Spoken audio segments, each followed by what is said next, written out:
Jangan lupa subscribe channel YouTube TVRI Bengkulu, like, komen, dan nyalakan notifikasinya.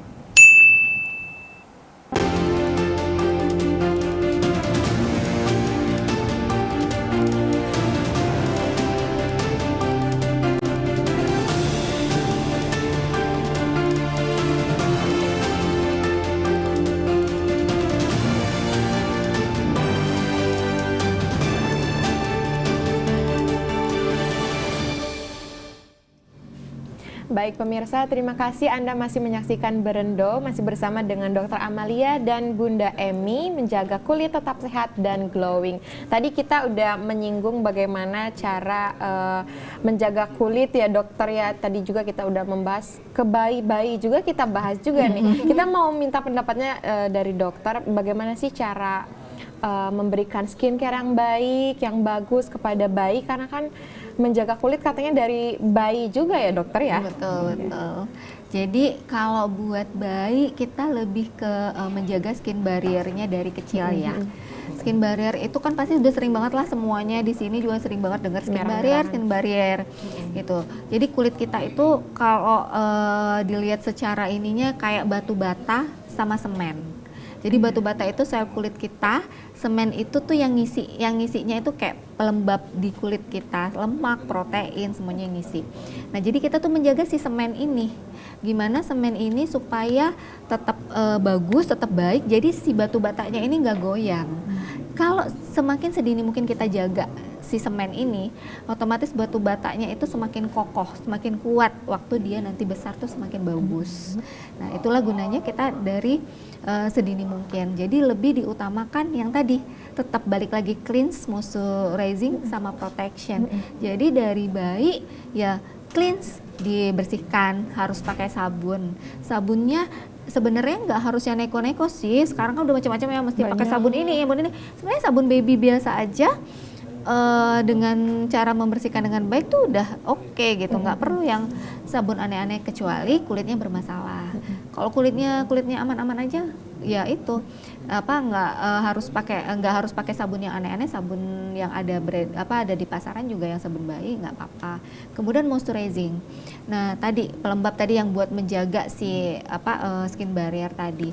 Nah, itu tuh udah ada banyak banget pilihan. Minyak itu salah satunya moisturizing juga. Kalau dulu kita minyak apa tuh? Minyak kelapa. Sekarang udah banyak, baby oil. Iya.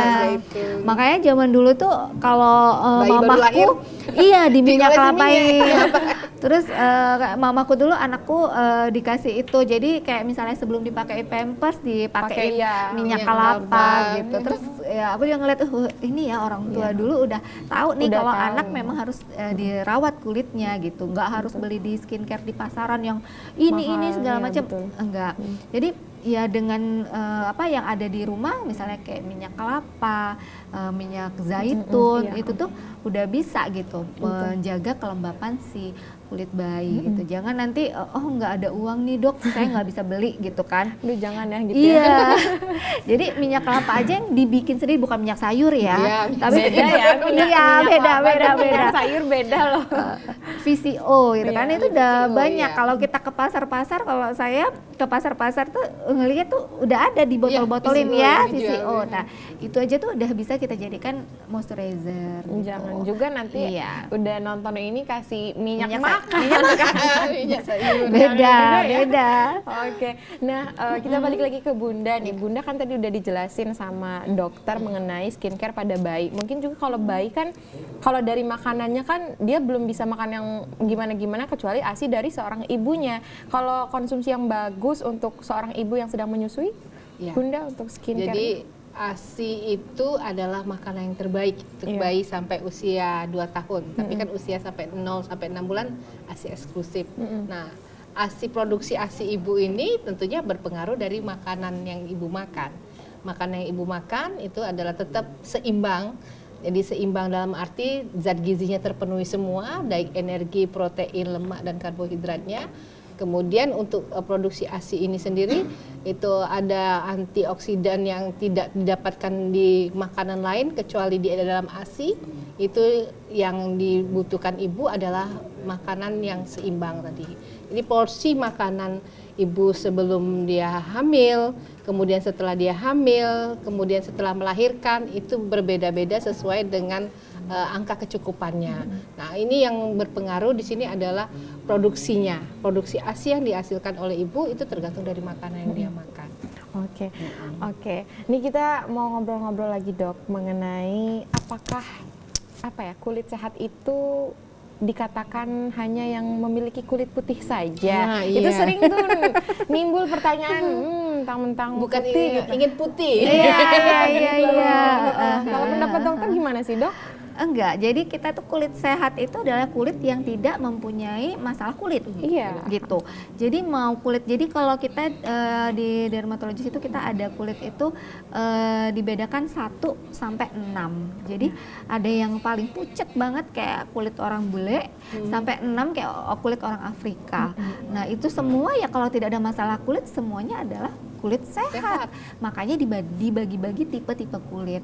Ini tuh nanti yang menentukan dia cepat gosong atau enggak gitu. Jadi kena matahari, kalau yang kulit ini kayaknya cepat gosong nih, cepat kena cancer, hati-hati.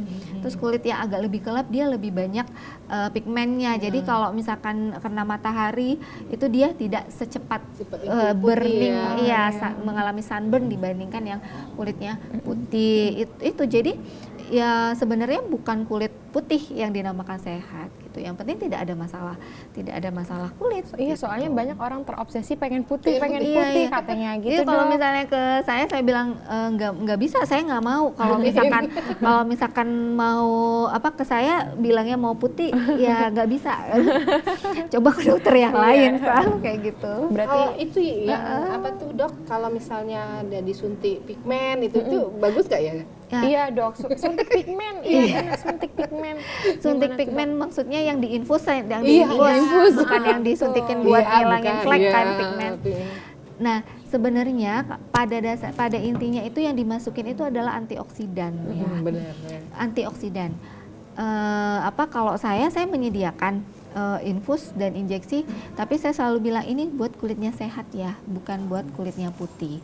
Jadi ketika kulitnya sehat, tentu kulit akan lebih cerah, lebih gitu ya. cerah, lebih glowing. Nah, glowing yang dikatakan di sini tuh ketika kulit sehat pasti akan glowing. Jadi glowing itu kan dia pantulan dari cahaya. Iya, Nah, betul. jadi suatu permukaan itu kalau misalnya permukaannya rata, warnanya sama, pasti dia akan memantulkan cahaya dan timbullah si glowing tadi. Jadi mau kulitnya hitam, kalau kulitnya bagus teksturnya, nggak ada masalah, ya glowing juga gitu kan. Nah, si suntik-suntik ini tadi, suntik buat putih ini tadi, tergantung isinya. Jadi kalau memang dia itu si antioksidannya itu terlalu tinggi, yang bikin putih itu kan glutathione ya. Nah, kalau si glutathionnya itu terlalu tinggi, kalau di kita itu kurang disarankan. Karena apa? Glutathione itu kan ada di dalam badan kita. Secara normal itu dikeluarkan. Secara normal tuh ada. Nah, ketika kita masukin si glutathione-nya itu dalam dosis yang besar banget, memang kulit kita akan menjadi lebih putih ya, lebih cerah dibandingkan skin tone asal kita. Tapi nanti glutathione yang ada dalam badan kita kayak istilahnya tuh ngambek gitu. Jadi dia nggak akan mau keluar lagi. Jadi nanti ketika kita nggak suntik lagi, glutathione yang nggak ada, akan timbul permasalahan baru. Kulitnya akan lebih kusam, lebih gelap dibandingkan yang sebelumnya.